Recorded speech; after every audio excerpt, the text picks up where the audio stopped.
Olá, queridos, muito bom dia. Hoje, dia 7 de abril, primeiro domingo do mês.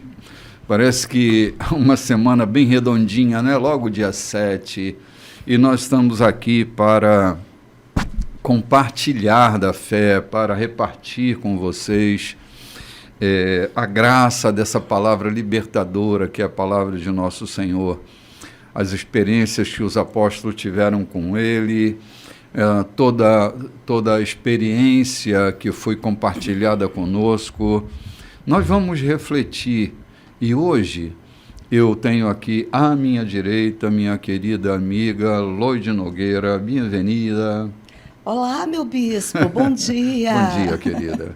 Bom dia, você que está aí. Olha, parabéns, viu? O mês de abril chegou e com ele temos muitas bênçãos em Deus. Vamos olhar para esse mês com muita fé e com muita esperança. É verdade. E aqui à minha esquerda hoje, nosso querido Superman, Pastor Cláudio de Jesus. Seja bem-vindo, pastor. Bom dia. Uma alegria estar com você. É uma alegria estar com você também. Uhum.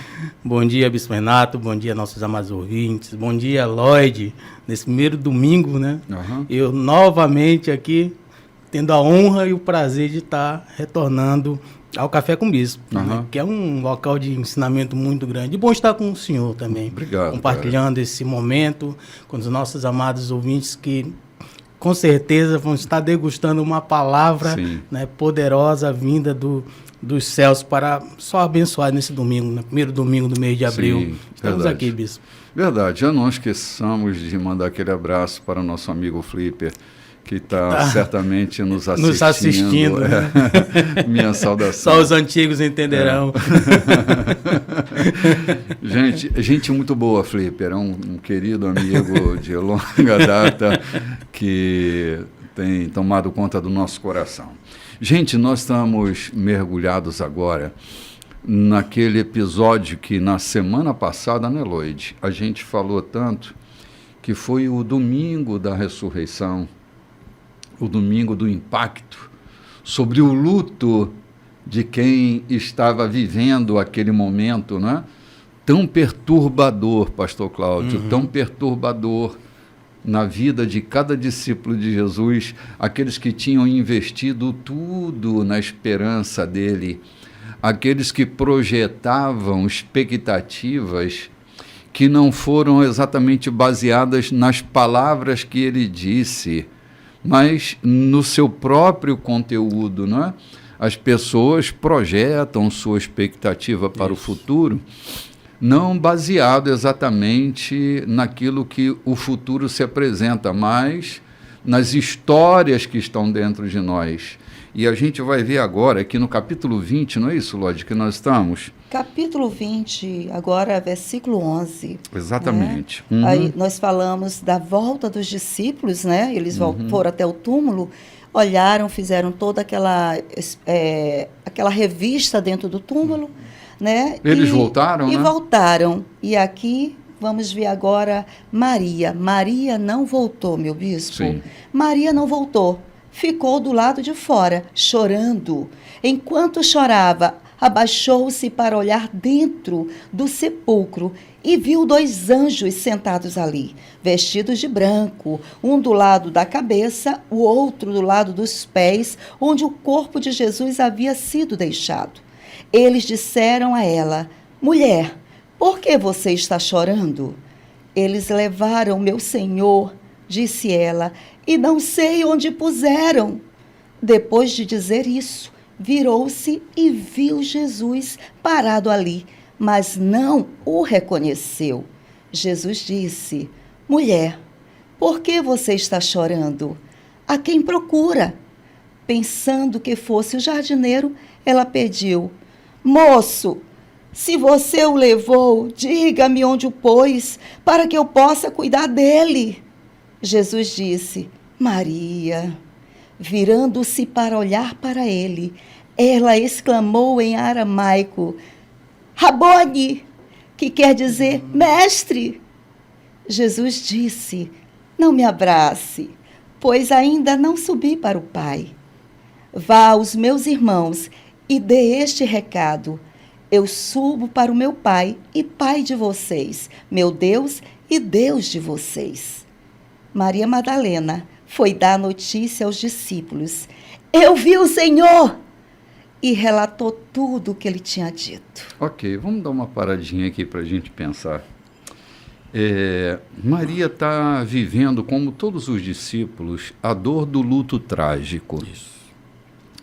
A dor do luto trágico, ela produz sintomas na gente não calculados, não imaginados. Vocês se lembram, por exemplo, quando Jacó recebe a notícia de que a capa de José está ali, tinta de sangue, e Jacó chora por longos anos, vive o luto de um filho não morrido. Ele era um habilidoso pecuarista, ele sabia distinguir o sangue de um animal do sangue humano. Mas ele está tão impactado pela dor do luto trágico que ele não consegue distinguir a impressão do sangue naquele tecido da túnica colorida de José, e ainda vai contar uma história. Vocês se lembram que os irmãos de José não contam história nenhuma para ele? Ele pega a capa e vai contar uma história. Lembram do episódio? Isso. Ninguém mentiu para ele. Ele mentiu para si, porque havia sofrido o impacto da dor do luto trágico. E ele conta a história que uma besta fera comeu o filho dele, parará, tarará. Não foi mentira contada, foi imagem criada na mente dele, que naquele momento estava adoecida, ferida. Maria está vivendo uma experiência semelhante, tanto que ela não consegue distinguir que é Jesus que está ali. Ele está falando com ela, se apresentando a ela, e ela ainda indaga a ele onde foi que colocaram o corpo. Ela tinha ouvido, como os outros discípulos, que ele ressuscitaria, mas essa informação foi tipo uma amnésia, né, que é também um efeito da dor do luto trágico, né? Uma amnésia, ela não se lembrava mais. Ela está tão fixada naquilo que ela ia acompanhar o corpo. Ela estava ali para velar o corpo, para tocar no corpo, para desfrutar da presença do corpo. E ele não está mais ali. E quando Jesus desvenda os olhos dela, diz para ela, vai contar para os meus irmãos qual foi a tua experiência, porque ela estava agora experienciando a relação com aquele que ressuscitou, que assumiu um corpo glorioso, e esse recado ela vai levar. É impressionante como eu vejo hoje, né? Como a sociedade ainda discrimina mulheres. Sim. E foi a primeira a levar a notícia, né, de que ele havia ressuscitado. Foi a primeira mensagem da ressurreição, foi proclamada por Maria Madalena. Sim. Foi o primeiro anúncio da ressurreição. Ela ia carregando uma notícia revolucionária. Então, eu olho para essa experiência e me lembro que nós, seres humanos, somos assim mesmo. Temos uma mente fálica, temos emoções frágeis, né? Eu não sou tão forte quanto eu pensava, dizia a canção, né? Eu não sou tão forte quanto eu pensava. Eu dizia numa reflexão que eu fazia no domingo de manhã aqui para um grupo de amigos que nos reunimos para falar do Evangelho, eu dizia para eles sobre essa questão da fragilidade humana. E eu dizia, meus irmãos, quanto mais humanos, mais parecidos com Deus nós seremos. E quanto mais nós tentarmos ser como Ele, mais parecidos com o diabo nós seremos, né? Porque é a nossa humanidade, essa humanidade renascida, essa humanidade recriada em Deus, que nos faz parecidos com Ele. Verdade. Eu estava conversando com alguém que está vivendo um luto, se sentindo culpada por estar vivendo o luto, e eu dizia, Jesus chorou quando soube da morte do seu querido amigo Lázaro, não é? Davi, ele estava em pânico quando seu filhinho estava doente, à morte. Então, assim, essa nossa natureza humana não escandaliza a grandeza de Deus, não escandaliza a santidade divina, verdade, porque a nossa humanidade comunica-se com a humanidade de Cristo. Verdade. Ele sabe quem nós somos, ele conhece as nossas entranhas, nossos pensamentos mais secretos, nossos sonhos mais sigilosos, os Deus que nos habitam, não é? Deus conhece tudo de nós, está tudo nele. E ele não se escandaliza em mim, porque me fez foi humano. Não é? Isso mesmo. E aqui, tanto no versículo 13 como no versículo 15, são perguntas iguais. A que o anjo fez para Maria, por que chora? Por que está chorando? Era o cenário perfeito para Maria chorar. Aqui era o cenário perfeito. Ela estava uma mulher em dúvida, tiraram o corpo do Senhor, ela não sabia onde estava, ela estava naquele momento, né, de perplexidade. O que aconteceu? Para onde será que levaram? Eu não fiz aquilo que eu vinha fazer, eu ainda tinha coisas para fazer, tinha que ungir o meu mestre, quer dizer, muitas coisas, muitas indagações. E depois Jesus faz a mesma pergunta, pastor Cláudio, para ela. Mulher, por que está chorando? O anjo fez essa pergunta, por que está chorando? Dando a ela a possibilidade de talvez outra resposta, dela achar dentro dela, sabe, alguma palavra do mestre, sabe, ela encontrar dentro daquele momento, talvez alguma busca para o choro. Ela só encontrou uma: eu não sei onde está o meu Senhor, por isso eu estou chorando. Jesus fez a mesma pergunta, né? Então ela também só tinha aquela resposta. Talvez Jesus queria que ela respondesse: é verdade, por que eu estou chorando? Se ele me disse que vai ressuscitar, então foi isso que aconteceu. Ele ressuscitou, mas não, ela ainda estava com a dor do luto. A memória estava comprometida. A memória, né? Justamente, comprometida. Era isso, comprometida. Eu vejo também assim, bispo Lloyd, como eu falei, a memória comprometida. A imagem recente que ela tinha era da morte de Cristo, da crucificação. E a questão da dor, do luto trágico, ela vai trazer consequências em relação a isso. Tanto que ela não reconheceu Jesus. Ela não teve, não conseguiu trazer a lembrança de todas as promessas que Cristo havia feito para os discípulos, para quem acompanhava ele. Mas eu vou ressuscitar. Então, era uma coisa que estava bem recente, né? Aquele luto, aquela dor, ela não conseguia enxergar, sua mente estava embaraçada, estava neblinada. E quando ela encontra Jesus, primeiro o impacto de ver o túmulo aberto. E ela encontra o mestre, pergunta o que fizeram no texto, né? Cadê o meu mestre? Quem foi mais na frente, ver quem tirou ele daqui, cadê? E só depois que Jesus se faz apresentar, se faz reconhecer, que ela reconhece.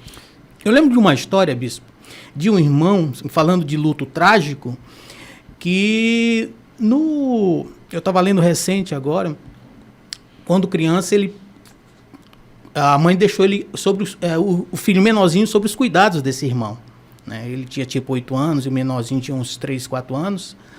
E por descuido dele, esse menino veio a falecer. Morreu, caiu na piscina e se afogou. Ele trouxe essa dor, né, para a vida inteira. Sim. Essa dor, esse luto para a vida inteira. Tanto que ele não conseguiu avançar em nenhum aspecto da vida, em nenhum projeto da vida, porque carregava esse luto, porque doía bastante. A culpa, né? A culpa, né? Talvez, eu imagino, né, de como os discípulos, de todos aqueles que acompanhavam Jesus naquele momento, Lloyd, né, quando viram Jesus sendo crucificado, talvez também eles estivessem carregando essa culpa de permitir aquilo. E a culpa talvez até de também, após a ressurreição, não acreditarem de que Jesus era ressurreto. Tanto que quando Maria foi falar para eles também, eles duvidaram, né, da ressurreição de Jesus. Porque se permitiram carregar a culpa, esse luto, eu acredito que tenha feito um efeito muito trágico nessa reorganização, nessa organização mental deles, de perceber de que aquele que disse que iria ressuscitar, realmente havia ressuscitado. A memória recente deles era aquela, da crucificação, só.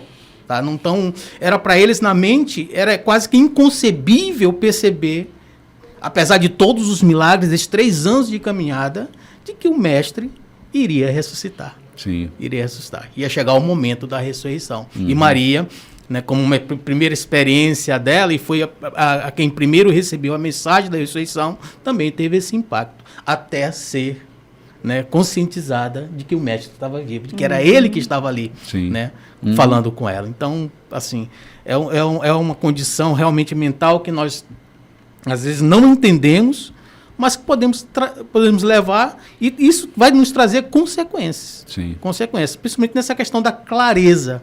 E podemos até em alguns momentos carregar isso pro resto da vida, se não formos tratados. Né? Eu fico pensando, não tem nada a ver com o texto, mas uma reflexão sobre a morte. É muito interessante que as pessoas, elas costumam receber mais flores na sua morte do que em vida. É porque as flores são uma espécie de desculpabilização, né? Uma espécie de remissão, né? Uma espécie de pagamento de uma dívida. Né? Então, acho que quanto menos endividados nós estamos na relação, menos a gente sofre na dor do luto. Né? É verdade. Eu falo às vezes, né, conversando sobre luto, que há 2 tipos de sofrimento na morte. Não sei se isso é uma colocação certa, mas eu acho que, assim, eu acredito no sofrimento verdadeiro, naquela pessoa que senta e vela o seu defunto, chora, né, e você percebe a tristeza, e aquele sofrimento de remorso, né, onde a dor, ela realmente vem cheia de culpa. Ela vem cheia de culpa. A pessoa que berra, que esperneia, que se deita, que quer ir junto. E naquele momento faz aquele showzinho, aquela cenazinha. Termina aquele momento dela, ela pega e vai embora como se nada tivesse acontecido. O choro carpideiro, né? É um choro carpideiro, exatamente, né? Então, é como você está falando. Às vezes, no luto, né, na morte, você recebe mais honrarias de que em vida. Eu gosto de ler alguns textinhos, Lloyd, que diz assim: poxa, aquilo que tu quiseres me dar, me dê em vida. Se você quiser me homenagear, me homenageie em vida. Se você quiser dizer que me ama, me ame em vida. Demonstre esse amor em vida, porque depois, na morte, a única coisa que vai te sobrar é a dor. Ou a dor verdadeira do sofrimento, ou uma dor de remorso, que é totalmente diferente. Sim. Entendeu? Sim. Olha, eu ganhei tão poucas flores na minha vida. Se o senhor quiser me dar flores, eu até as relógio. Em vida. Olha, mande flores para Só mim. não me venha com uma coroa. Não, essa da coroa nem precisa. Meu bispo, essa primeira reação de Maria aqui, essa segunda reação, né? Ou primeira, depois que ela descobriu que era Jesus, virando-se para olhar para ele. Ela ainda não tinha virado. Sabe aquela coisa da gente estar olhando, mas não está olhando? Né? Eu estou olhando, mas não estou vendo nada. Sabe que tem alguém ali, mas não sabe quem é, né? Justamente. Então, quando ela virou para olhar para ele, ela exclamou: Rabone! Né? Mestre! E imediatamente ela quis abraçá-lo. Aí Jesus, calma, Maria, calma, porque eu ainda vou ficar com vocês aqui mais um tempo. Eu vejo aqui, quando ele diz calma, porque ainda não subi para o céu, eu vejo assim, o que ele quis dizer com isso? Aí fiquei meditando, eu acho que eu fosse abraçar Jesus nessa coisa de, oh meu, tu tá aqui mesmo, Jesus, que bom! Calma, Lloyd, ainda não fui. Calma, que a gente ainda vai ter um bom tempo juntos. Eu acho que foi isso que Jesus quis dizer para Maria. A gente ainda vai ficar um bom tempo aqui com você. É muito emocionante, Lloyd, ver que João narra a experiência dele mesmo, né? É. Ele foi lá. É. E voltou. Ele narra esse episódio com tanto detalhe precioso, né? é o próprio João que está ali vivendo aquilo, João, né? É a narrativa dele. Ele deve ter ouvido quando Maria Madalena volta, de olha, ele ressuscitou e tal, né? E ele era atento, ele sempre era aquele que estava ouvindo que Jesus falava baixinho, né? Estava aqui com atenção, então ele tinha essa escuta atenta. Porque as pessoas que ouvem ali baixinho, geralmente são pessoas que prestam muita atenção em que você fala. Elas querem o que mesmo que você está falando, meu bispo? É dessa forma mesmo? O que é mesmo? Então eu creio que Jesus era esse homem. Por isso que ele diz, eu escrevi bem, ele disse que ele escreveu bem, para que a gente pudesse crer. Sim. É porque assim, a narrativa ela é tão detalhada que é impossível alguém não ter vivido aquela experiência narrasse com tanta... Com tanto detalhe, com tanto detalhe, tanta precisão. Tanta precisão. E João viveu isso. Sim, ele estava ali. João estava lá. Ele chegou primeiro no túmulo, lembra? Ele chegou primeiro, ele só parou e esperou Pedro chegar por uma questão de respeito aos mais velhos, né? Quando Maria narra, ele sai correndo para verificar o que realmente havia acontecido. Né? Então, os detalhes da vida, da morte, da crucificação, da ressurreição, João vai dar numa clareza impressionante, né? Porque ele era detalhista. Ele convivia com Jesus, era um dos que eram mais próximos, né? Pode ver em alguns textos bíblicos que João era um dos que era mais próximo. Era aquele homem que eu acredito que a mãe chega, deixa ele... Né? Se tu estiver lá no céu, coloca lá meu filho lá no local de destaque. Então João, ele tinha uma precisão muito boa, tá? Muito significativa a respeito de Jesus Cristo. Então, para ele receber a notícia e testificar, para detalhar mais ainda daquilo que ele estava testificando, isso era imprescindível, era de suma importância. Tanto que ele vai relatar no livro dele, né, esse detalhe, essa precisão, né, essa minuciosidade da ressurreição de Cristo e a trajetória de Jesus. Recebendo essa notícia assim, Maria chega, Jesus ressuscitou, poxa, vamos ver se é verdade. O clima interno deles...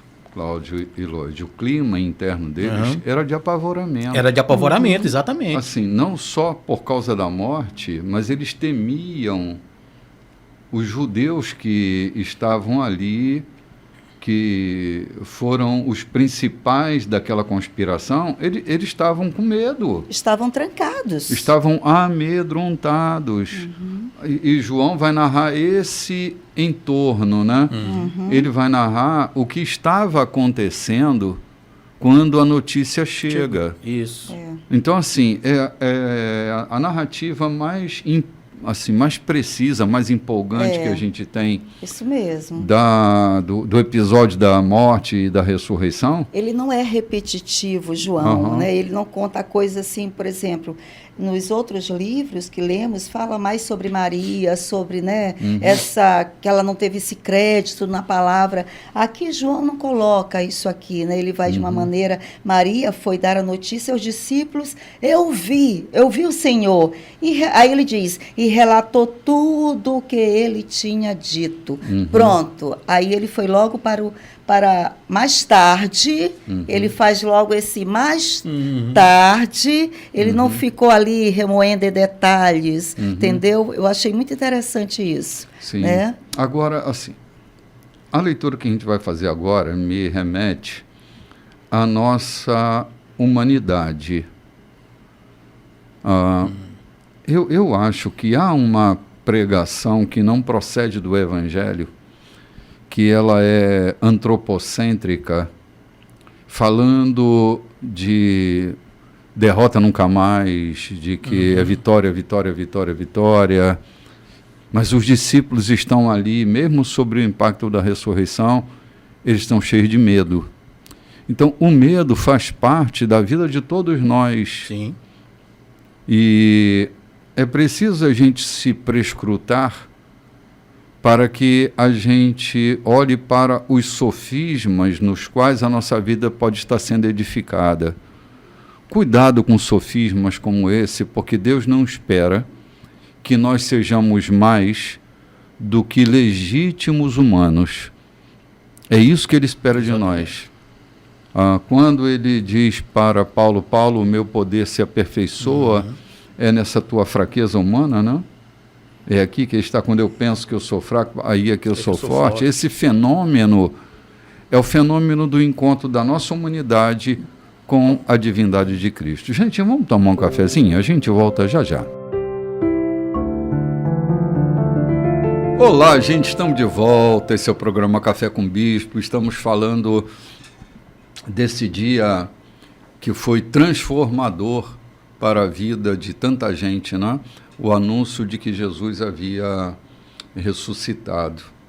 Lembrando aqui, pelas memórias que João deixou na gente, não João o discípulo, mas João Silveira, lembrando aqui da colocação dele, que os olhos de Maria se abrem, se desvendam, quando Jesus chama Maria pelo nome.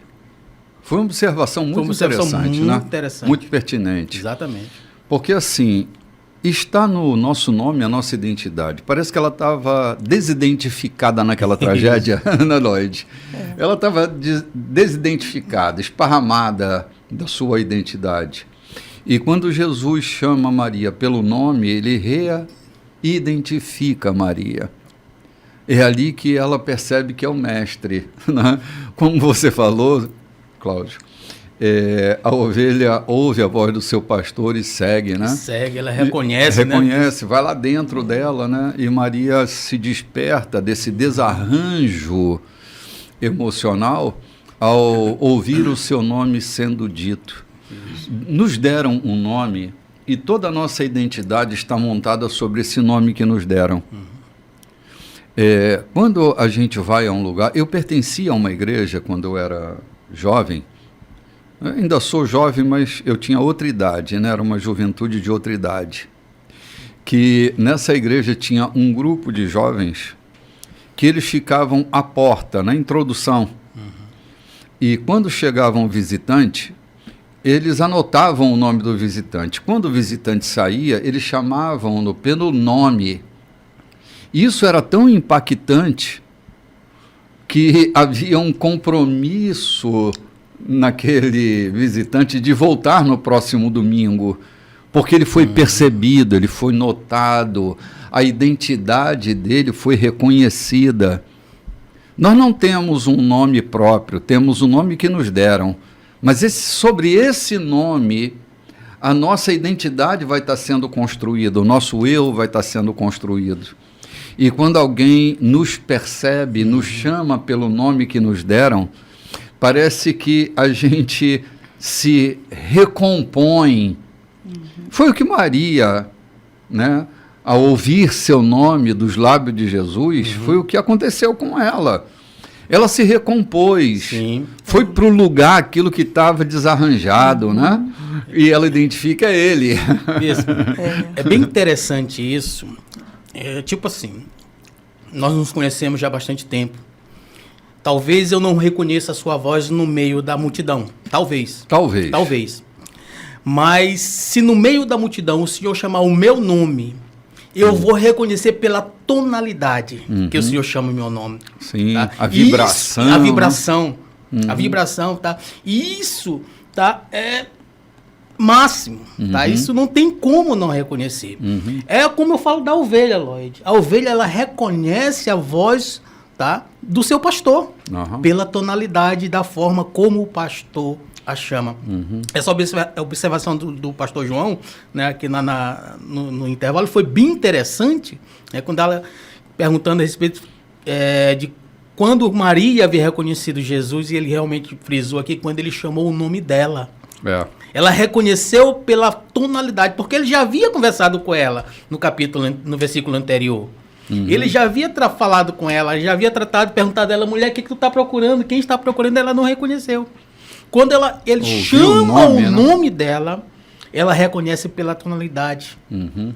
Tá? Pela intimidade dessa tonalidade. Como eu falei, se o senhor estiver falando numa multidão, talvez eu não reconheça que o senhor está ali. Mas se o senhor me observar no meio dessa multidão e chamar o meu nome, eu vou entender que é o Senhor, porque eu vou reconhecer pela tonalidade com que o meu mestre me chama. E isso tem uma significância muito grande. Tá? Foi muito expressivo nessa hora que Jesus, em uma observação muito interessante, Jesus chama o nome de Maria. E aí ela reconhece. Né? Ela reconhece que na leitura da Lore, ela vira-se para olhar para ele. Tá? Ela olha para o mestre e ela exclama Rabuni, né? Rabuni, quer dizer mestre, ela reconhece o mestre. Eu estava tomando café outro dia no shopping e aí eu fiz o pedido e estava conversando com a pessoa que estava no caixa e alguém que estava assim, um pouco distante, mas ouvia o volume da minha voz, se aproximou de mim e disse: Renato, o bispo, é você? Eu falei: sou eu. Ele disse: eu reconheci pela tua voz. Eu nunca tinha te visto na minha vida. Eu ouço pela rádio a tua voz e a identifiquei. Então, essa coisa de... Né? No caso de Maria, ele a chamou pelo nome, né? Eu fui identificado pela minha voz.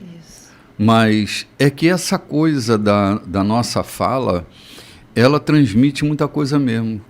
A voz, ela não tem só vocábulos soltos, né? Ela tem timbre, tem vibração, ela tem entonação, ela tem volume, ela tem sotaque, né? Isso.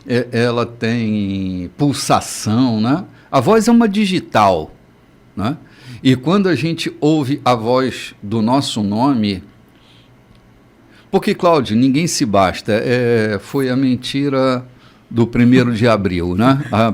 Eu me basto. A primeira mentira do 1º de abril, eu me basto. É que ninguém se basta. Exatamente.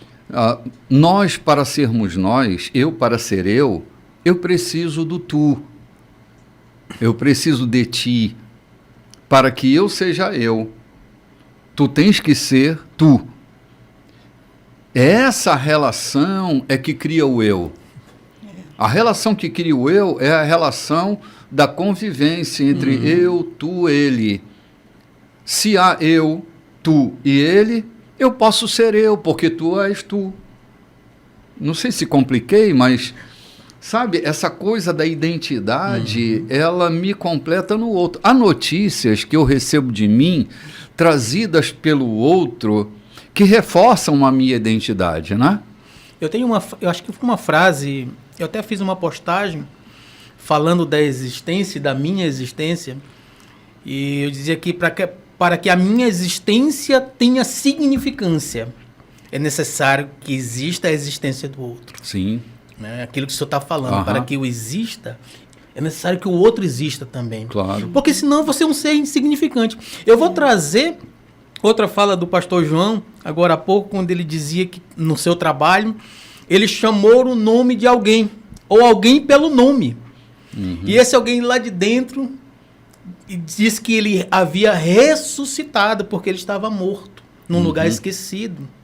E quando o pastor João chamou esse alguém, essa pessoa pelo nome, o reconheceu. Nós precisamos desse reconhecimento. Sim. Eu lembro de uma fala que a gente não precisa de aprovação, mas de reconhecimento. Mas de reconhecimento. Sim. É uma fala que eu tenho massificado muito dentro de mim, é uma fala sua, bispo. Das duas necessidades, né? Eu acho que o senhor falou isso numa pregação básicas do ser humano: amar, né? E ser aceito. E ser aceito. Né? Amar e ser aceito. Né? Esse reconhecimento. Nós precisamos do outro. Você não é um ser isolado num planeta sozinho. Não, de forma alguma. Não nascemos para viver sozinhos. É o grande delírio do náufrago. Quando ele está sozinho numa ilha, ele enlouquece. Ele precisa do senhor Wilson. Sim, claro. Ele precisa de um Wilson para conversar. Eu até falando uma vez... o Wilson aí mesmo. Wilson. Eu falando uma vez com um amigo, assim, nós nascemos para nos comunicar.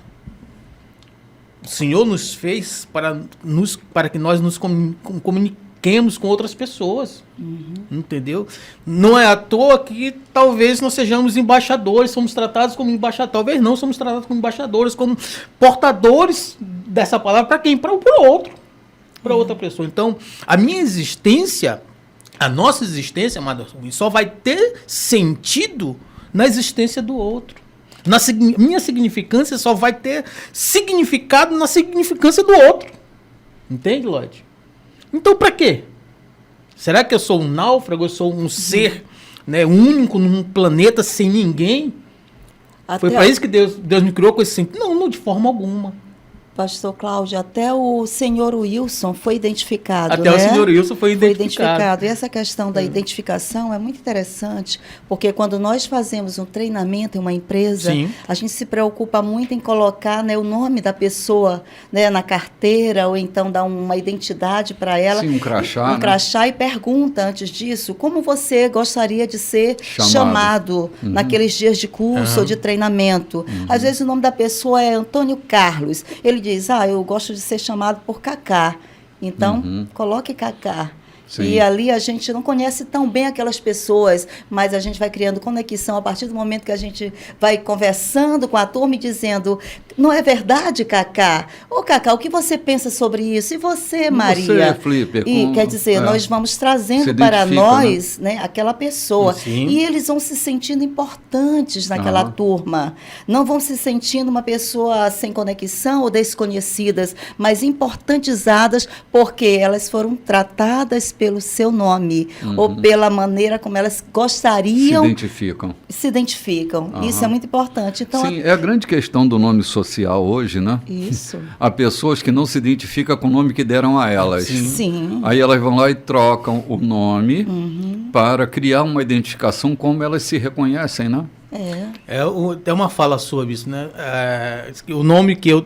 Agora há pouco o senhor citou isso, né? O nome que eu tenho não foi eu que me dei, foi o nome que me deram. Não é isso? Sim. Mas eu posso não me identificar com esse nome. Eu posso me identificar com outro nome. Aí eu vou criar um nome, vou colocar o nome que eu mais me identifico, o nome que realmente vai ser aceito por mim. Isso era tão complicado outrora, mas hoje está muito facilitado. Hoje está muito facilitado. Pessoas estão trocando de nome porque elas não se identificam com o nome que deram a elas, não é? Então, essa questão do identificatório, né, daquilo que eu me identifico, né? E, assim, todo mundo precisa dessa identidade. Sim, é verdade. Todos nós precisamos dessa identidade, viu, Lloyd? Todos nós precisamos dessa identificação. Eu preciso me reconhecer com essa identificação. A situação, daqui trazendo para o texto de Maria, lá no capítulo 16, no versículo 16, desculpa, né, foi justamente isso. Quando Jesus chama o nome de Maria, e chama Maria, ela se identifica. Ela se identifica com quem? Com o mestre. Com a tonalidade de voz. Ela se percebe. Então, ela se vê, ela se identifica, ela ressuscita daquele luto todo que ela havia sentido, estava sentindo naquele momento, e percebe que o motivo do luto dela tinha perdido o sentido. Porque Jesus estava ressurreto. Isso mesmo, pastor. E no versículo 18, João vai chamá-la de Maria Madalena. Não chama apenas Maria, agora é Maria Madalena, foi dar a notícia aos discípulos. Né? Que havia muita Maria, né? Agora ele colocou uma identificação. Sim, a gente sabe quem era quem agora. É Maria. Quem era Maria? Quem era Maria. Interessante. De tantas Marias, não é? A gente sabe quem é a Maria, porque João vai identificá-la como a de Magdala, né? Muito legal, cara. Reflexão boa essa e a contribuição de Mr. John. Gente, estamos avançando, hein, Lloyd? Sim, versículo 19. Vamos lá. Vamos lá. Mais tarde, no mesmo dia, os discípulos estavam reunidos, mas com medo dos judeus, haviam trancado todas as portas da casa. De repente, Jesus entrou. Pôs-se no meio dele e disse: Paz seja com vocês. E mostrou a eles suas mãos e seu lado. Vendo o Senhor com os próprios olhos, os discípulos ficaram exultantes. Jesus repetiu sua saudação: Paz seja com vocês. Assim como o Pai me enviou, eu envio vocês. Ele respirou fundo e soprou sobre eles.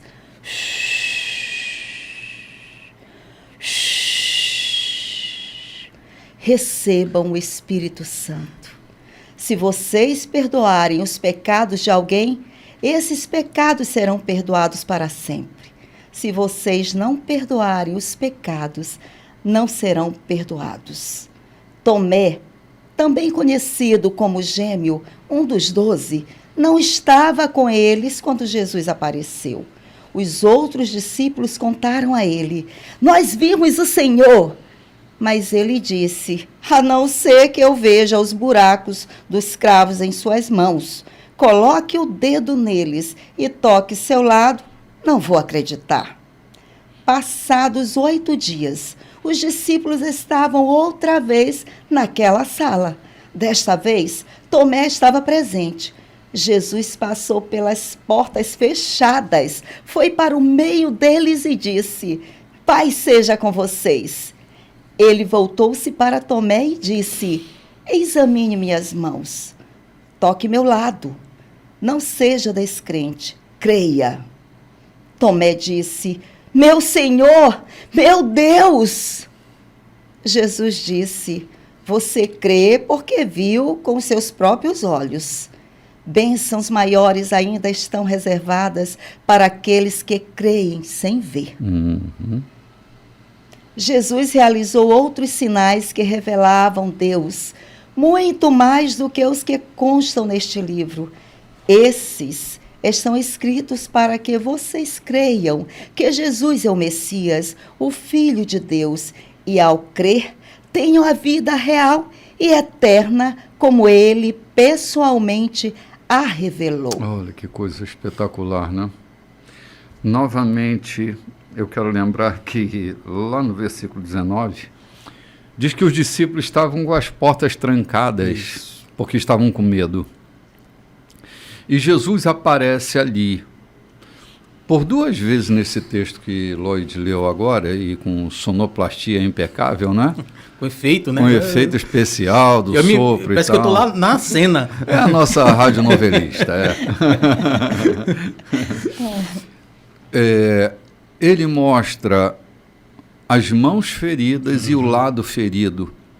Na semana passada a gente estava tocando sobre a questão do lado ferido, né? Sim. Do lado ferido. Esse lado ferido marca muito a minha vida pessoalmente, porque é desse lado ferido que brota a água e o sangue. A água que me lavou, que me purificou, e o sangue que me remiu. Para minha interpretação pessoal, Jesus está dizendo para Tomé: olha aqui de onde você saiu, toca no lugar de onde você saiu, no lugar da água que te purificou e do sangue que te remiu, Tomé. Tomé, ele é muito parecido com alguns de nós. Sim. Que temos necessidade de ver as coisas para poder crer. Agora, Jesus, ele sublinha que a bem-aventurança está entre aqueles que não viram e creram. Não necessitam de sinais para crer. Eles estão com o seu coração tão leve, tão aberto, que não vão depender de sinais. Porque sinais, eles, na verdade, eles não abrem o caminho da fé necessariamente. Você vê o povo que atravessou o deserto, saindo do Egito, passaram 40 anos convivendo com milagres constantes e ainda assim precisaram ser sepultados. Durante 40 anos aquele deserto virou uma sepultura de boca aberta, porque todos que saíram do Egito foram sepultados no deserto. Se vocês se lembram, quem entra na terra de Canaã é uma geração nova de 40 anos para baixo. Porque todos de 40 anos para cima morreram no deserto, foram sepultados na sua incredulidade, não? A própria crucificação, ela foi antecedida de sinais. Né? A ressurreição foi antecedida de sinais. Sim, Jesus e os próprios lá o sinal do profeta Jonas, né? E os próprios discípulos, como bem o senhor citou, após o acontecido, estavam trancados com medo. Trancados, tá?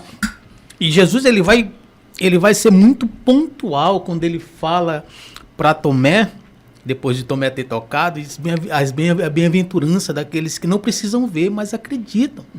Ele fala dessa geração que nasceria da igreja, desse ferimento. Foi uma citação que o senhor fez no culto do domingo passado, que é ali a igreja nasce da água e do sangue.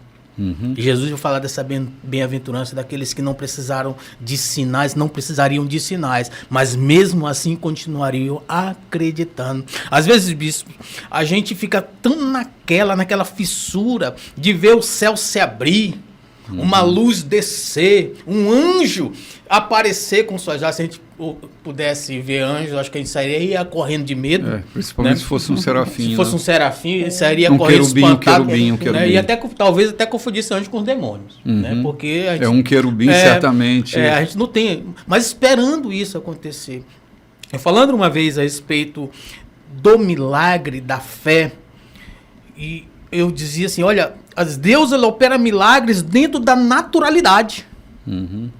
Com a essência da sobrenaturalidade. Às vezes não precisa ver o céu, você não precisa ver o céu se abrir, uma luz aparecer no meio do teu quarto, para você crer naquilo que Deus está fazendo, no operar de Jesus. Não. Cláudio, meu avô, era um homem muito simples. E ele dizia assim, meu filho, quando você enche o seu pulmão de ar, quando você respira pela manhã, você está vivendo um milagre. Quantos querem respirar e não conseguem, estão com esses pulmões artificiais, porque não conseguem respirar. Beber uma água, verter uma água. Eu já tive problemas como você, de cálculos renais, da gente chorar por querer verter água e não conseguir. Toda vez que eu vou ao banheiro para verter água, eu vivo um milagre. Um prazeroso milagre de verter água. E a gente vai deixando essas coisinhas escaparem da gente, sabe, né? E uma coisa bem legal, assim, você falar, o acordar. Eu tenho uma prática, isso eu faço toda manhã. Eu chego de manhã, acordo, sou eu que levanto, eu acordo e abro minha sacada. Né? Toda manhã eu abro minha sacada, elevo os olhos aos céus e faço a minha oração de gratidão. Agradecendo pelo milagre de ter acordado. Você falou uma coisa bem interessante. Quantos não têm, às vezes, não tem a oportunidade de ter esse milagre todos os dias, de respirar, de sentir o cheiro das coisas, de se perceber vivo. Isso tudo é um milagre. Eu não preciso de uma sobrenaturalidade para ver Deus acontecer. Eu trago até uma fala sua, né, a respeito do grilo, né? Do sapo, do cri-cri, do sapo. Que sinfonia. Que sinfonia. Não é um milagre? Claro que é. Eu preciso ver o sobrenatural, eu preciso disso para crer. Eu preciso tocar nas chagas de Jesus, lógico, todo dia para crer? Não. Não preciso. Nós não precisamos. Nós precisamos, sim, sentir que nós aqui somos um milagre. Todos os dias é um milagre estarmos vivos. Sim. Todos os dias. Porque a vida em si já é um milagre. A nossa existência já é um milagre. Quando eu era menino, tinha uma musiquinha, Lloyd, que dizia assim, cri, cri, cri, cri, pagou para ver, para você não desafinar na canção de se viver. Sim. Ouvir o barulho do grilo pode ajudar a gente a não desafinar na canção de se viver. Então, observar as coisas simples, né? Por que a gente está falando sobre isso mesmo? Que eu até me perdi aqui. Eu sei também. A gente viu na questão do milagre da fala de Tomé, né? É verdade. Cara, a gente está vendo milagre todo dia. Às vezes não é preciso retumbância mesmo, né? Mas o interessante aqui é que Jesus ele não desconsiderou, né, esse comportamento de Tomé, né? Não. Ele chegou, vem cá, Tomé, tá aqui minhas mãos. Olha, vê só. Não foi uma tá crítica, uma ironia, toca aqui, toca querido. Aqui, tá, olha, né? Vem ver, você vem precisa. Ver do lugar de onde você saiu, né? Você precisa disso.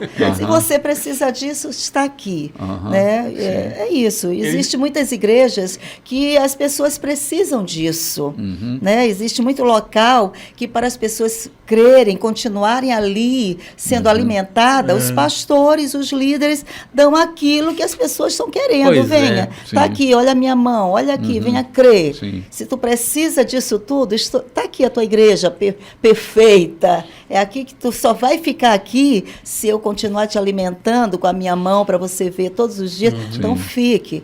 Quer dizer, existe essa estação Tomé, né? Sim, verdade. Gente, e agora é hora de pescar.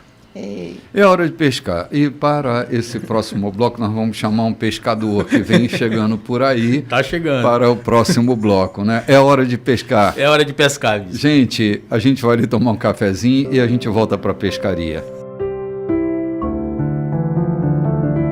Olá, gente, estamos de volta. Esse é o terceiro bloco da nossa programação. E como dissemos no finalzinho do bloco passado, íamos trazer um pescador para dentro do capítulo 21, né, João? Lago de Genezaré. Para o Lago de Genezaré, para o Mar de Tiberíades. E nós vamos começar agora a narrativa desse episódio que acontece ali naquela pescaria, dias depois, né? Logo depois, um tempo depois, sei lá quanto tempo, mas no dia seguinte, qualquer coisa. Depois disso, Jesus apareceu outra vez aos discípulos, agora no mar de Tiberíades, o mar da Galileia. Aconteceu assim: Simão Pedro, Tomé, cujo apelido era Gêmeo, Natanael, de Caná da Galileia, os irmãos Zebedeu e 2 outros discípulos estavam na praia. Simão Pedro disse: vou pescar. Os outros disseram: vamos com você.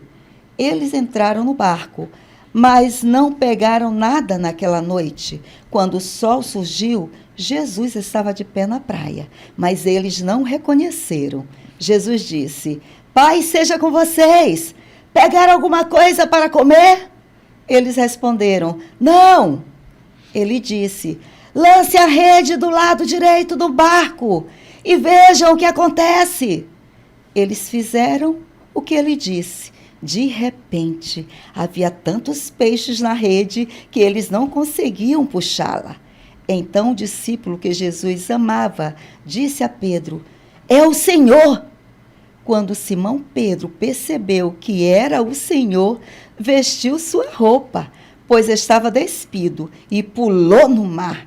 Os outros discípulos vieram de barco, pois não estavam muito longe da praia, cerca de 100 metros, ajudando a puxar a rede abarrotada de peixes. Quando saíram do barco, viram uma fogueira. Havia peixe e pão assando sobre ela. Jesus disse: trago alguns dos peixes que acabaram de apanhar. Simão Pedro juntou-se a eles e puxou a rede para a praia. 153 peixes grandes. E mesmo com todos aqueles peixes, a rede não se rasgou. Jesus disse: a comida está servida. Nenhum dos discípulos ousava perguntar: quem é você? Eles sabiam que era o Senhor. Jesus então tomou o pão e deu a eles. Fez o mesmo com os peixes. Era a terceira vez que Jesus se manifestava vivo aos discípulos, desde que havia ressuscitado dos mortos. Olha que legal. Tem uma outra narrativa desse episódio que o discípulo que nota a fogueira diz assim: pelo modo de fazer a fogueira, é ele.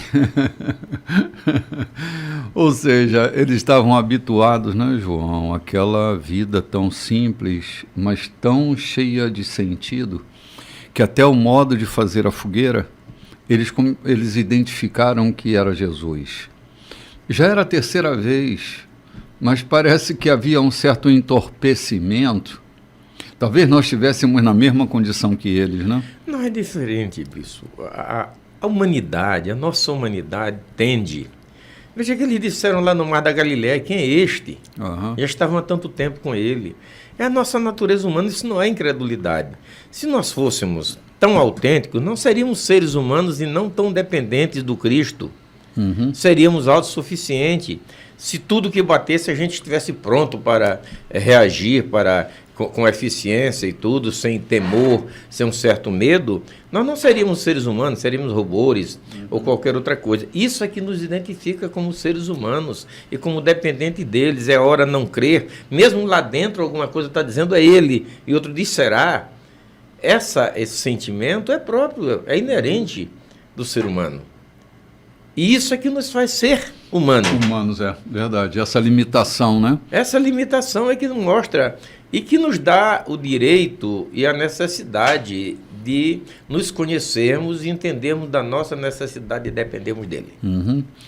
Lloyd, que coisa. Esse número 153, eu já li tanta história sobre esse 153, que eu não sei qual delas é a mais verdadeira, né? Mas diz que 153 era o número de espécie de peixe que tinha lá no lago. Não sei se era isso, talvez não fosse, né? Olha, mas... eu acho que não, bispo, me perdoe a interferência, eu acho que não, porque eu como piscicultor já entendo um pouco de peixe, e desde menino pescador, peixe anda em cardumes, e cardumes não são cardumes de espécies diferentes. Diferentes, né? Eles andam juntos. Andam juntos. O que eu pude ver, comendo um peixe assado lá na beira do mar de Tiberíades, é que esse peixe era tilápia, que lá é chamada de peixe de São Pedro. E lá ela chega a média de 2 quilos a 2,5. É grande, né? Ela fica grande. E o texto aqui diz que eram grandes peixes.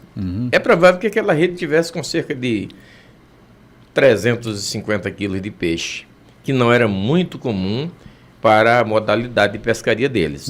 Hoje a gente faz uma rede, passa no açude para pegar 5.000 quilos de peixe, não tem problema nenhum, mas está tudo preparado e é em açude, lugar confinado. Mas no lago de Genezaré, a pescaria não era para tantos peixes, dado a expansão do lago, a extensão. Então o que eu quero entender é que eram verdadeiramente a tilápia, que é o peixe de São Pedro, que é o mais habitante daquele lugar, o mais abundante, e que ali havia cerca de 300 a 350 quilos de peixe. Para 4 homens puxar já não é fácil. Com certeza. Com certeza, a resistência da água, o volume de peso. E a contrapartida do peixe puxando para dentro do mar. Barco pequeno, não era tão grande o barco, porque basicamente eles não foram para uma pesca comercial, eles estavam ali para distrair. Eles foram para o Mar da Galileia, na verdade. Talvez lembrar, foi bem aqui que ele nos chamou. Foi nesse ponto que ele se encontrou com a gente.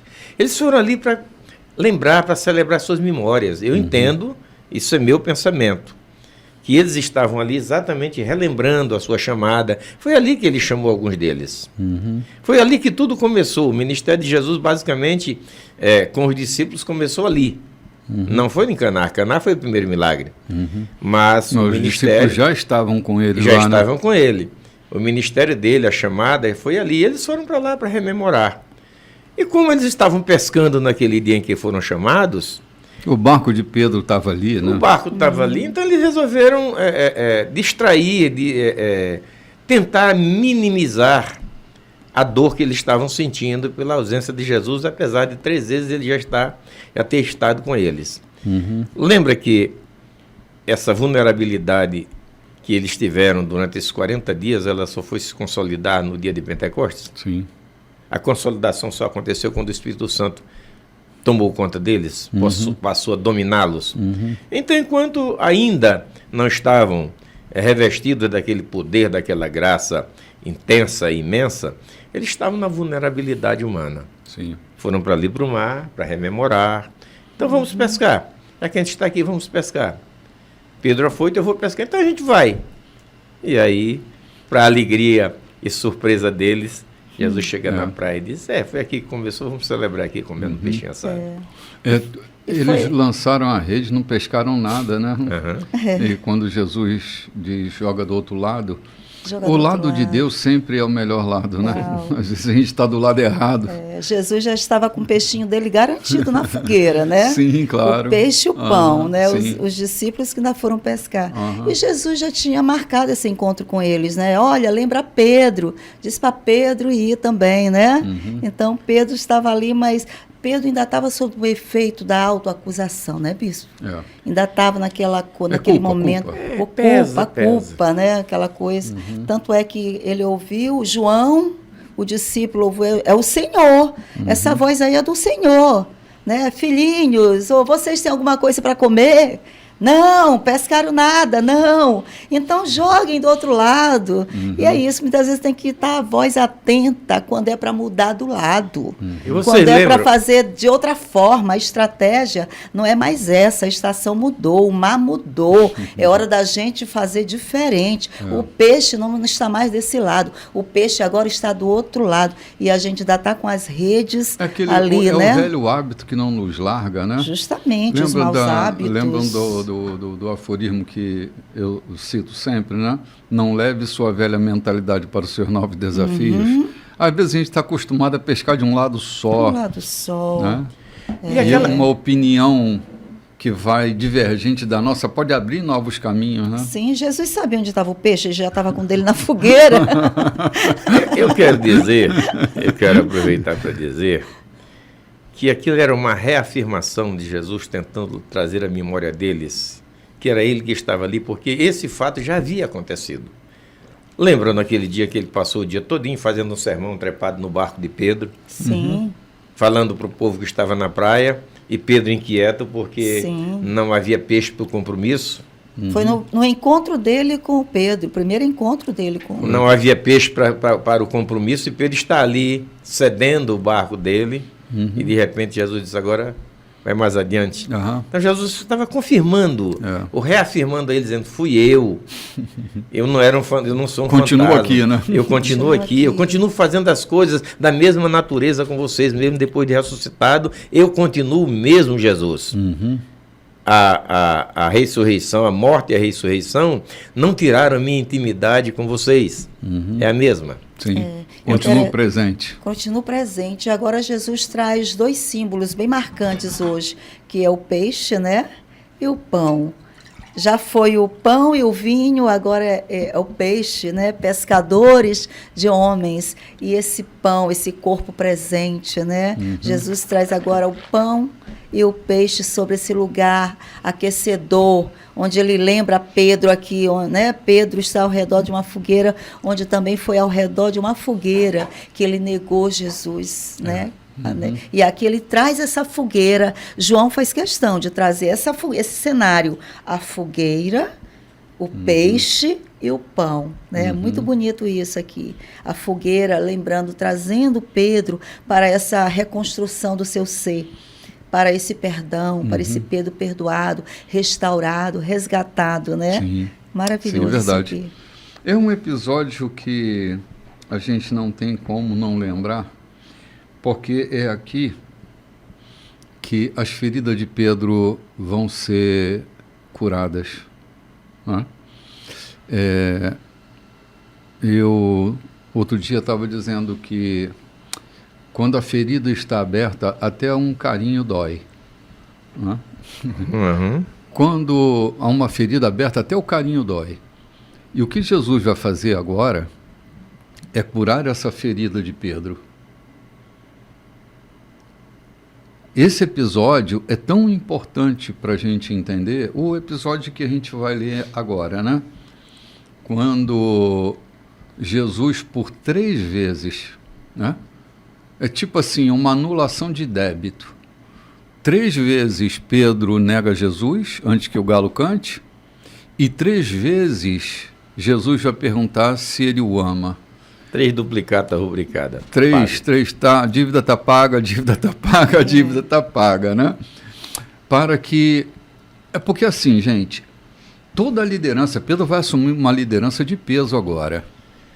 E todo líder que carrega uma ferida para dentro do seu ministério, João, essa ferida vai lhe custar muito caro. Compromete o seu ministério. Compromete terrivelmente, se torna a nossa maior fraqueza, né? Isso não quer dizer que você tenha uma ferida e quando vai para a tribuna esqueça dela, ou você tem uma querela, uma dificuldade, esqueça como se tivesse ferida e quando volta para casa a coisa esteja da mesma forma. Não, é preciso que ela seja sarada. é preciso que você esteja liberto dela. Você não pode deixá-la por um canto, ir para a tribuna, ir para a igreja e voltar e começar o mesmo caso, a mesma forma com o vizinho, com quem quer que seja. O mesmo litígio com o patrão, com quem quer que seja. Que é uma liberdade, é uma cura. Na verdade, é uma cura. Precisa ser liberto, sarado, limpo, extirpado. É isso? Exatamente isso. Então vamos ao 15, né? Vamos lá. 15. Depois de terem se alimentado, Jesus disse a Simão Pedro: Simão, filho de João, você me ama mais do que estes? Sim, Oi. Senhor. Deixa uma paradinha aí, só um minutinho, por favor. Vocês lembraram do que vocês falaram no episódio anterior? Veja aqui como é que Jesus se refere a Pedro. A identidade dele. Identificando paterna. exatamente, trazendo a Simão identidade. Pedro. Simão Pedro, filho. Ou seja, vocês comentaram exatamente no bloco, a coisa linda, ser chamado pelo nome, mexe lá dentro. Quando você é chamado pelo seu nome, a coisa é diferente. E Jesus repete aqui, chama Maria, depois ele chama Pedro, Simão Pedro. Obrigado, Loide. Eu vou recomeçar, tá? Ok.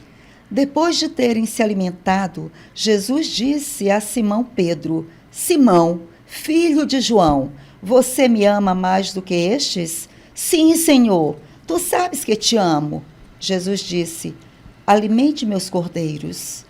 Então perguntou pela segunda vez: Simão, filho de João, você me ama? Sim, Senhor, tu sabes que te amo. Jesus disse: tome conta das minhas ovelhas. Jesus perguntou pela terceira vez: Simão, filho de João, você me ama? Pedro ficou aborrecido por ele ter perguntado a terceira vez: você me ama? Então respondeu: Senhor, tu sabes de tudo, e tu sabes que te amo. Jesus disse: alimente minhas ovelhas. Vou dizer uma verdade. Quando você era jovem, vestia-se e ia aonde queria. Mas quando for velho, estenderei as mãos enquanto a outra pessoa irá vesti-lo e levá-lo para onde você não quer ir. Ele disse isso para indicar o tipo de morte pela qual Pedro iria glorificar a Deus. Em seguida, ordenou: siga-me. Virando a cabeça, Pedro percebeu que o discípulo que Jesus amava estava ali perto. Quando Pedro o avistou, perguntou a Jesus: Senhor, o que vai acontecer com ele?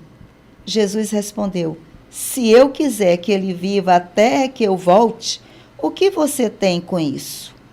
Siga-me você. Foi por isso que se espalhou o boato entre os irmãos de que aquele discípulo não morreria.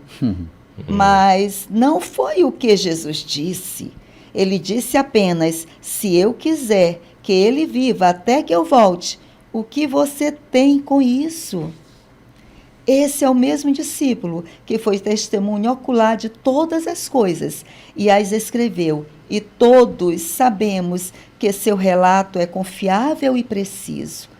Há muitas outras coisas que Jesus fez. Se todas fossem escritas, cada uma delas, uma por uma, não consigo imaginar um mundo grande o bastante para caber tamanha biblioteca. Muito bem. Essa última narrativa, e nós chegamos ao fim do texto de João, né? Das narrativas dele. Né? É assim, mas esse texto, ainda quero voltar um pouquinho, sobre o zerar dos débitos, João. A frustração é um dos piores sentimentos, é uma tormenta dentro de nós. Numa outra narrativa também, Jesus diz para Pedro, né? Doravante serás pescador de homens, né? De homens. ele rompe com aquela experiência de falência, né? Talvez esteja me referindo àquela primeira experiência, né? A falência estava tomando conta da companhia de Pedro, e ao lançar a rede do outro lado e ter a rede abarrotada de peixes, faz com que ele rompa com sua falência e está pronto para apacentar vidas. Para uma nova dimensão de vida. Uma nova dimensão. Uma parada aí é que muitas vezes a gente já tratou isso aqui. Meu filho acho que vai ser pastor porque ele nunca consegue passar no vestibular e nunca consegue um emprego, né? A gente já falou disso aqui, né? E muitas vezes nós achamos que Deus está deixando que as nossas finanças se esvaiam, porque Ele nos quer na obra. E não é essa a experiência. A questão não é essa. Veja que Jesus revitalizou primeiro a companhia de pesca de Pedro, para depois ordená-lo ou chamá-lo para estar junto de si. Por quê? Porque nós não podemos dar o resto, nós não podemos ter Jesus como uma alternativa. Ele é a única, não é uma. Sim. Então, quando estamos em falência, agora eu vou trabalhar para o mestre porque não deu certo meu negócio. Sim. O ministério não é um depósito de fracasso, né, João? Não é um depósito de fracasso, o ministério não é um escape. Então, no mínimo, eu vou ter o que comer, porque Deus me promete que aqueles que trabalham são dignos do seu salário. Isso é lei do engano, é fracasso sobre fracasso. Sim. Você quer servir a Deus, você quer o ministério, não espere entrar em falência nem em fracasso. Sentiu a chamada, vá hoje. Sim. Não interessa se a sua empresa está indo de vento em popa. Se a sua profissão está bombando, mas se Ele te chamou, é hora. Foi isso que Ele fez com Pedro. Quer dizer, todo chamado de Deus, Ele vai encontrar um homem ocupado. Né? Me lembrei agora do Amós, o catador de sicômoros, né? O boiadeiro. O boiadeiro. Boiadeiro e catador de sicômoros. O cara estava lá no meio da labuta, trabalhando, e Deus o chama, Deus o chama. Eu estou falando de Amós porque veio a minha memória, mas todos eles que foram chamados estavam fazendo alguma coisa. Davi. Anos atrás. Davi estava cuidando de ovelhas insignificantes e eram importantes para ele, né? Sim, claro. Anos atrás, eu ouvi uma mãe aflita que me perguntava, será que meu filho não tem um chamado para o ministério? Eu disse, qual é o sinal que a senhora me relata sobre esse chamado? Ele ama a gente, ele cuida de pessoas, qual é o sinal desse chamado? Ela disse, não, é porque ele não para em nenhum emprego. Não será esse um sinal? Ele nunca consegue parar no emprego. Eu disse, talvez seja o caso da gente examinar por que ele não para em algum emprego. Talvez o problema seja ele, né? E eu explicava para ela, né, que o chamado de Deus sempre estará na vida de uma pessoa ocupada, não na vida de um desocupado. Que esse não era um sinal. Esse era um sinal de alguma coisa, não de um chamado de Deus, mas o sinal de um fracasso que precisava ser reparado. Não estava anulando ali um chamado de Deus para a vida dele, porque eu desconhecia. Mas certamente estava me dando um sinal de que alguma coisa estava acontecendo para o fracasso daquele rapaz. Né? Será que a coletoria de Levi estava fracassada? Né? Não, vem para cá que eu te restauro. Sim. Não, o que ele disse para o jovem? Pega tudo que tem, reduz o teu sentimento sobre isso a nada e vem. Ele não chama ninguém fracassado. Não é mentira ou não se pode negar de que alguns estão em dificuldade e ele chama, porque ele diz, é ele quem tira do fracasso, da lama, o desvalido e faz assentar-se entre os príncipes do seu povo. Sim, mas nós estamos falando da liderança de Pedro, né? Isso, estamos falando de alguém que ele restaura. E eu queria falar uma outra coisa, me pede, já que estou no embalo. Quando Jesus interroga Pedro, tu me amas? E Pedro diz, eu te amo. Tu me amas? Te amo. Tu me amas? Aí o Pedro resolve sair de dentro e disse, Senhor, esse assunto é contigo, tu sabes. Eu não sei se vocês já se aperceberam, você que nos ouve, você que está com a gente, que muitas vezes nós não sabemos quanto nós amamos a Deus e nem avaliamos o quanto Ele nos ama. E, na verdade, essa relação de amor está intrínseca e a gente não percebe. Você nem imagina o quanto Ele te ama. Você está caminhando naturalmente, de repente você descobre coisas que é resultante do amor de Deus por ti. Uhum. Você está caminhando naturalmente no seu emprego, é gerente de um banco.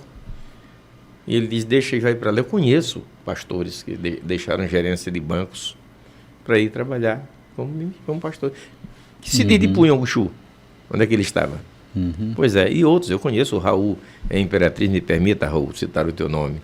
Mas era gerente de um banco e deixou para ser pastor de uma igreja. Uhum. E tem tido sucesso. Sim. Tem tido sucesso. É que o fracasso só traz fracasso, né, João? Não é isso, Lodi? É. Um abismo chama outro abismo, né? Não? Isso Gente, mesmo. nós estamos chegando ao final do programa de hoje, terminamos a leitura do livro de João e agora nós estamos indo para o texto de Atos dos Apóstolos, né? Atos dos Apóstolos. Ixi, vai ser uma aventura. Já já a gente volta para começar a leitura de Atos. Eu preferia que a gente desse mais uma catada caprichada aqui no restante de João, porque, gente, o livro de João foi um espetacular para a gente. Não foi revelador, né? Revelador. Mas a gente vai ali tomar um cafezinho e volta já. A gente está fazendo essas últimas considerações sobre o livro de João, porque o que nos aguarda agora é a história da igreja, né? João, o apóstolo não morre martirizado como a maioria dos apóstolos morreram, né? Talvez fosse essa a palavra de Jesus dizendo, se eu quero que ele fique vivo, né? Até que eu venha o quê? Me revelar para ele lá na ilha de Patmos, quando estava preso. Sim, morre em velhice, né? João morre em velhice. Tem até aquela história linda na igreja de Patmos, né? Já ouvi falar quando deram cicuta para aqueles presos. Sim, sim. É uma história linda, sim. Alguém conta? Você pode contar? É verdade. Eu tive um professor que ele era bispo da igreja ortodoxa russa. E ele era devoto de João. Foi ele quem me contou. Eu nunca tinha lido, porque não tenho muitas devoções, né? Mas, como ele é devoto de João, ele me contou que lá em Patmos, isso aí conta a história, não conta o texto bíblico, né? Lógico. Que João, quando estava em Patmos, a sua bondade, o seu amor, contagiava. Porque Patmos era uma prisão política, né? Eles eram exilados na ilha de Patmos. E João vai para um exílio na ilha de Patmos. Ele vai morrer velho lá.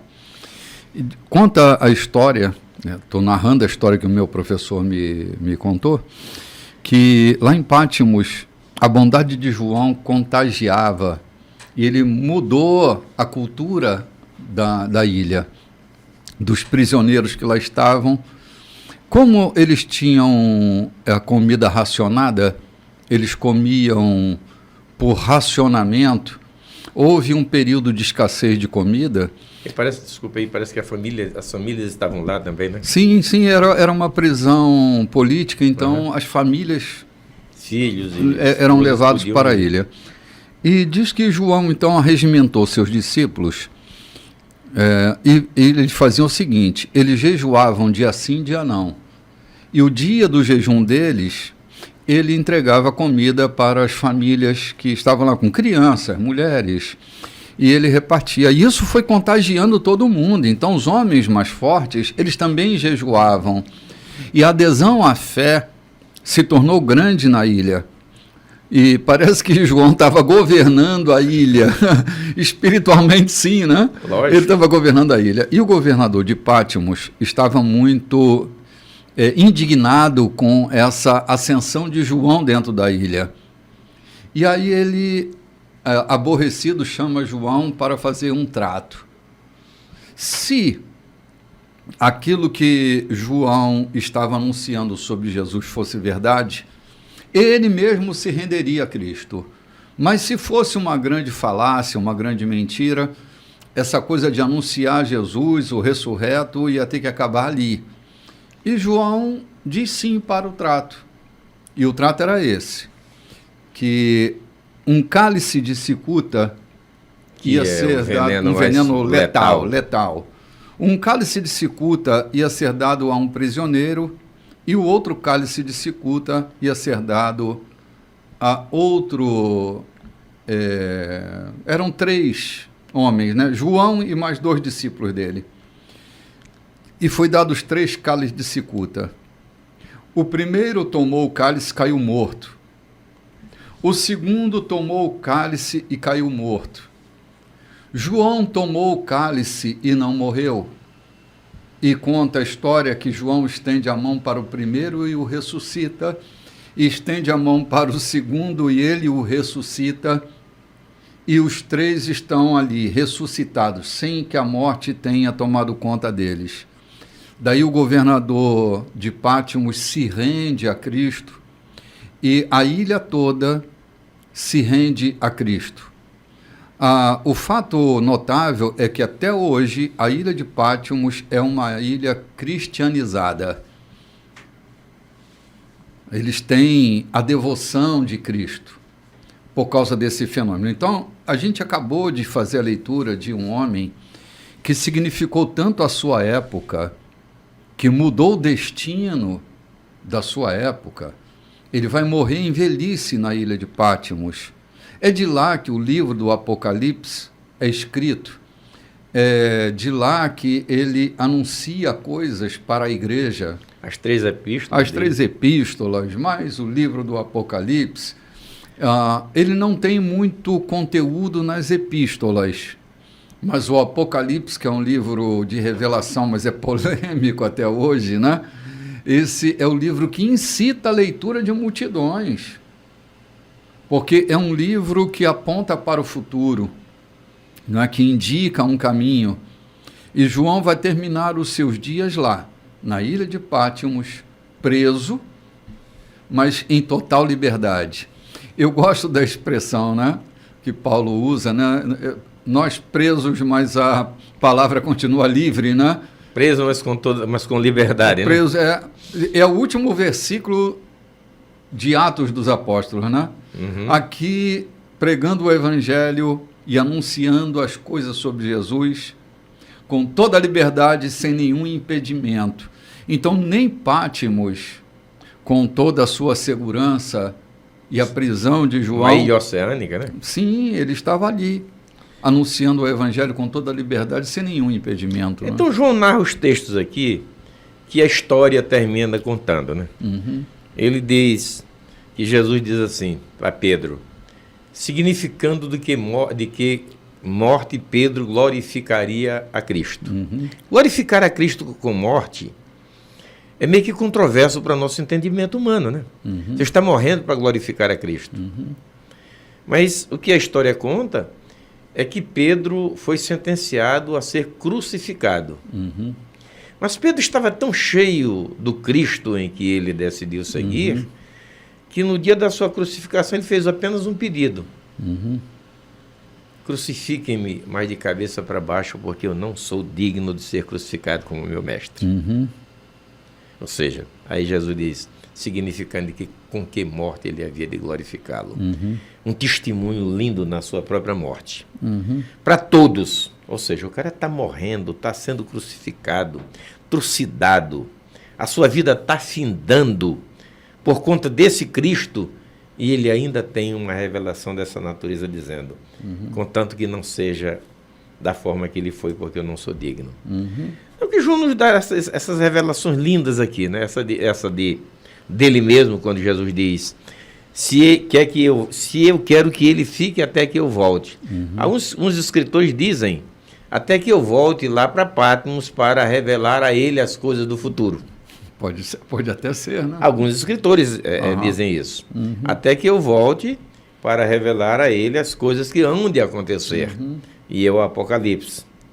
E a Pedro ele diz de que morte ele haveria de glorificá-lo, sendo aceito ou decidido crucificado de cabeça para baixo. Uhum. Ora, gente, eu estou morrendo, estou dando a honra ao meu mestre, né? Uhum. Coisa linda. Glorificando na minha morte. Isso é muito glorificando na minha morte. Isso é coisa muito linda, meu irmão. Uhum. É emocionante, porque quantos já desistiram de sofrer por Jesus? Uhum. Quantos já desistiram de ser insultados? Uhum. Imagina os discípulos serem mortos e ainda Pedro com uma expressão dessa. Uhum. Paulo diz assim, a gente vai chegar lá, mas Paulo diz assim, escrevendo a Timóteo. Aliás, o livro de Atos. Quanto a mim, Timóteo, eu estou sendo levado. Paulo estava saindo de Roma para ser cerrado ao meio numa cidadezinha próxima de Roma. Quanto a mim, não resta mais nada, eu combati o bom combate. A carreira terminou. Guardei a fé. Eu guardei a fé e agora eu estou indo para glorificar o meu mestre. Uhum. Receber a coroa da justiça, a vida já não me tem mais sentido. De que morte eu vou morrer não interessa. Uhum. Ela vai chegar e eu vou para a eternidade. Uhum. Essa é a forma de glorificar. E é disso que Jesus está falando, de que forma Pedro glorificaria. Sim. Na sua morte. O evangelho é essa coisa de ir para a vida ou para a morte, não é, Lourdes? Por isso que João termina aqui lindamente, ele dizendo que se fosse falar das coisas que Jesus fez uma por uma, não caberiam, né? Numa biblioteca. Não caberia. Ele diz aqui, ele finaliza. A parte dele aqui tem um ponto final neste livro, neste escrito. Mas Jesus não tem fim, esse evangelho não tem fim. Né? Vai pelo mundo inteiro, vai atravessando gerações. É geografias. Isso, né? É isso. É muito lindo quando ele diz... Ainda muitas outras coisas que Jesus fez, né? Se todas elas fossem escritas, uma por uma, acho que nem no mundo inteiro não caberiam os livros que seriam escritos, né? E ele ainda escreveu ainda muito mais, né? João foi escrever outros. Ele diz, não cabe. Eu sinto o seguinte nesse aspecto de João. Pegamos a Bíblia, os aficionados acham que tudo o que Deus quer nos falar está na Bíblia. E que fora dela não há mais nada. É tudo que ele disse não cabe. João está dizendo que não cabe. A Bíblia é apenas um compêndio para que a gente... Não estou minimizando o seu valor. Estou dizendo que há muito mais coisas que estão escritas no universo fora do contexto bíblico do que propriamente o que está lá. O que está lá é o suprassumo. Mas há muita coisa, e João está fechando dizendo, que ele fez. Isto é só o que nós podemos captar. O que eu registrei não é o mais importante, é o que nós podemos captar. Não foi o que julgamos mais importante. É o que nós podemos catalogar. Mas há tanta coisa profunda que ele fez. E que se eu escrevesse, vocês nem entenderiam. Se estivessem marcadas aqui no texto que eu vou escrever, vocês nem entenderiam. Geraria confusão na cabeça de vocês. Lembra o que Paulo diz? Conheço um homem que foi até o terceiro céu e viu coisas que não dá para revelar. Senão vocês vão ficar doidos. Vocês vão pirar. Acho que o João está dizendo isso aqui. Há coisas lindas nesse evangelho. Pastor João, e fora aqueles momentos que Jesus saiu da vista deles, né? Vão lá vocês, eu vou agora para Cafarnaum. E eles não viram o que Jesus fez. Ele disse em Cafarnaum, justamente, né? Eles foram 2 a 2, e muitas coisas que que os olhos deles não puderam também testemunhar, né? Verdade, cara, verdade. Enquanto ele estava no monte, para depois ir andando sobre as águas, quem é que sabe o que é que aconteceu, que coisa linda pode ter acontecido. Muitas coisas feitas e ditas, né, que não couberam nem na narrativa de Mateus, nem de Marcos, nem de Lucas, nem de João. Coisas que foram ditas secretamente, coisas que deveriam ser ditas, mas eles não eram capazes de ouvir. Estavam prontos. E nem nós. Nem nós. E nem nós. Sim, nossos ouvidos estão tão comprometidos que a gente está dissonante, né, com relação às coisas, esses segredos divinos, né, João? Eu acho que, entendo que nem sempre por estarmos distraídos, mas eu estou tirando por isso aqui. Eu já falei repetidas vezes, quanto a leitura desse livro de João do Evangelho de João, aqui nesse programa, já descortinou coisas que eu passei a vida inteira lendo e ainda não havia descortinado. São revelações que vão chegando à proporção que você está capacitado para entendê-las, para ouvi-las, para absorvê-las. Coisas que muitas vezes você está impermeável pela maturidade, pelo tempo, pela oportunidade. Saber antes do tempo não vale a pena. Salomão diz que a posse antecipada de uma herança no fim não será abençoada, né? Então, antecipar-se, aí fica a revelação, vai ficando para ir acontecendo a proporção que a gente vai crescendo.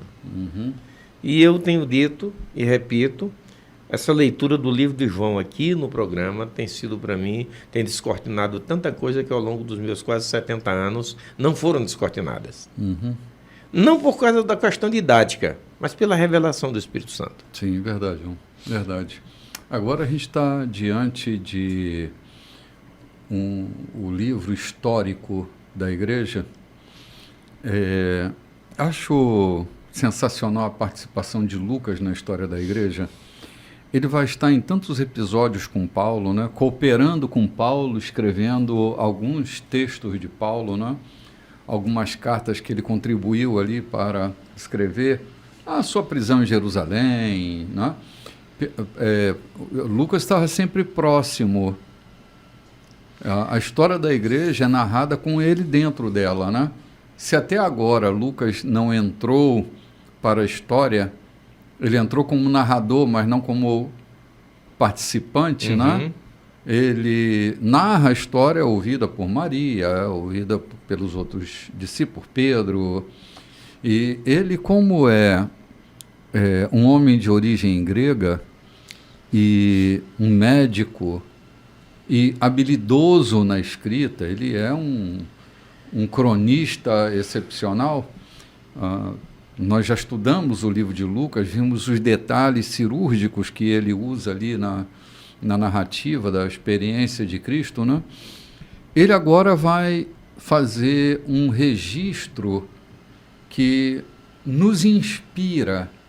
Quando eu toco no livro de Atos dos Apóstolos, eu me sinto inspirado, porque a gente sente o cheiro do suor, o cheiro do sangue, o cheiro daquela prisão, a gente sente as sensações, ouve os barulhos que acontecem dentro de uma cela, né? É Lucas escrevendo com a precisão desse habilidoso escritor, né? Segundo alguns historiadores, o Lucas foi para a prisão com Paulo para conhecer melhor a história. Ele escreveu a história de Paulo no xadrez, vivendo com Paulo na prisão em Roma.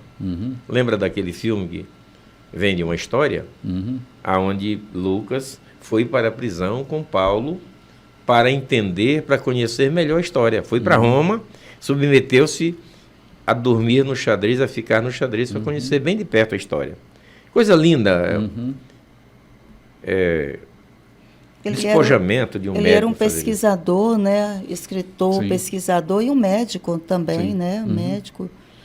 Utilíssimo na missão, né? Utilíssimo na missão. Ele vai narrar o percurso de Paulo desde a estada em Jerusalém até ali a região da Espanha, na expansão do Evangelho, né? Porque Paulo é quem vai levar o Evangelho aos gentios e chega até a Europa, chega à Espanha, passa pela Itália, a Espanha, então ali a Grécia. Paulo vai atravessando tudo isso, né? Anunciando o Evangelho, e boa parte dessa narrativa Lucas está registrando os episódios, as experiências, o caminho de Paulo, né, o caminho dos outros apóstolos, as diásporas.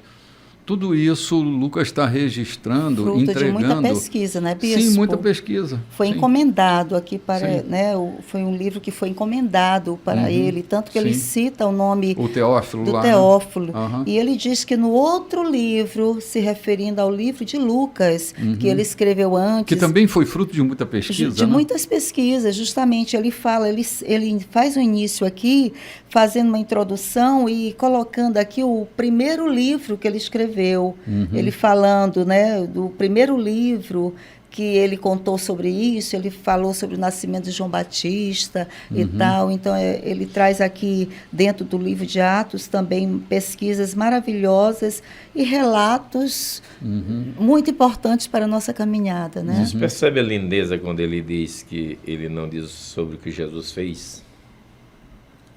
Já perceberam que quando ele começa o livro, a Teófilo, ele não se refere sobre o que Jesus fez? Ele se refere sobre o que Jesus começou a fazer. Entendeu? A fazer e a ensinar, né? E a ensinar. Fez, estaria terminado. Começou. Ele começou, ainda não está terminado. Ele continua fazendo em nós, como diz alguém. Depois do capítulo 28, quem continua escrevendo o livro de Atos é a igreja de hoje. Sim. É um livro que termina com reticências, né? Ele começa com reticências e termina com reticências, né? O livro de Atos dos Apóstolos é o registro de inspiração para a igreja contemporânea, que, na minha opinião, tem se afastado muito daquilo que a igreja deveria ser. De escrever essa história. Se apartando da simplicidade, da maneira doce e simples de se mover, não é? Bispo, o doutor Lucas, ele não era um apóstolo, não era isso? Não. Não era.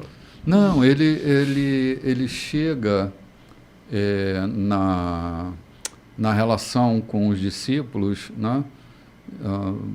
Historicamente, ele não caminha com Jesus. Dois não caminham com Jesus, João Marcos e Lucas. Eles escrevem como fruto de pesquisa, de informações com aqueles que andaram com ele. Mas eles mesmos, João Marcos, porque eu era muito novinho, eu nem tinha nascido, não estou me lembrando muito bem, mas talvez fosse bebezinho, né? E o Lucas, que não fazia parte. Talvez ainda estivesse na Grécia, talvez ainda estivesse... exercendo o seu ofício de medicina. Mas ele não acompanha as jornadas. Ele se torna um discípulo de Jesus no caminhar da história, né? Depois da sua ressurreição, possivelmente. Porque assim, a ressurreição foi algo retumbante. Quando Paulo vai ao Areópago, lá na Grécia, né? Ele fala da ressurreição e aquilo sacode, dá ataque psiquismo nos sábios. Eles queremos ouvir essa história aí, que coisa é essa de alguém que ressuscitou, que Deus é esse, né? O Deus desconhecido, lembra, né? Ao Deus desconhecido. Esse episódio saculeja. Então, a Grécia, que era o berço da cultura, né? E os principais pensadores da época estão ali no Areópago, sacudidos pela mensagem da ressurreição. Quem sabe, estou eu aventando aqui uma hipótese, quem sabe Lucas tenha recebido do escoamento desse discurso de Paulo, né, e tenha se estremecido tanto e se interessado tanto pela vida do ressurreto. Vou investigar. Quem sabe, a gente não tem registro para isso, né? Mas quem sabe tenha sido isso, um impacto desse anúncio da ressurreição. Lembra, Roma está exercendo o governo, mas a Grécia, ela assume o Ministério da Cultura de Roma, né? Então, toda a cultura do Império Romano, com todos os seus tentáculos, a cultura grega está ali, escoando. E quando Paulo chega à Grécia, que ele assume aquele seu primeiro discurso no Areópago, a gente não sabe o que rendeu aquilo. Entende? Porque assim, antes disso, se vocês se lembram, alguns gregos vão visitar Jesus lá em Cafarnaum. Sim. Então a fama dele já estava célere, né? Acelerada. Sim. E agora... Pode falar. Não. Continue, Bispo. E agora, Paulo chega à Grécia e ele está ali no Areópago, no templo da Gnosis, no templo do saber, anunciando uma mensagem que o ouvido deles ainda não havia. Eles talvez tivessem ouvido de Jesus do aspecto das coisas que ele dizia, das coisas que ele fazia, aquilo chamou a atenção deles, e eles foram lá. Isso. Mas agora a mensagem é outra, a mensagem é: ele ressuscitou, ele está vivo, ele vive em nós, ele se move por nós, nós somos ressurretos com ele. E essa mensagem era uma mensagem ainda não ouvida. Os deuses que lá haviam não tinham essa mensagem. Paulo vai anunciar um Deus desconhecido, porque havia total desconhecimento. Por isso colocaram aquele altar vazio, sem nada e ninguém ali naquela... Né? Em tudo vos vejo acentuadamente religiosos, né? Mas tem ali um altar ao Deus desconhecido, é dele que eu quero falar. Sou embaixador dele. Sou embaixador dele, anuncio a mensagem dele. E como eu disse, eu não sei para onde essa mensagem escoou. Pode ter chegado a Lucas. Onde Lucas estava naquele momento, né? Exatamente. Quem era Lucas? Quem era Lucas naquele momento da história. Até aquele momento, né? Verdade. Gente, esse preâmbulo aqui do livro de Atos dos Apóstolos, curtinho preâmbulo, mas a gente não tem mais tempo, vai nos inspirar a aventuras fantásticas do Evangelho escoando para todo canto, saindo ali daquela região, alcançando a Europa toda, né? E eu estou feliz porque esse texto me interessa muito, né? Eu gosto da história e esse texto me interessa muito. Quero saudá-los com paz. Um domingo de paz para vocês. Nos encontramos na nossa mesa eucarística, que vai acontecer agora a partir das 18h30 aqui na rua Santo Antônio, número 14, no Recanto dos Vinhais. Você é nosso convidado. Shalom, queridos. Shalom. Paz.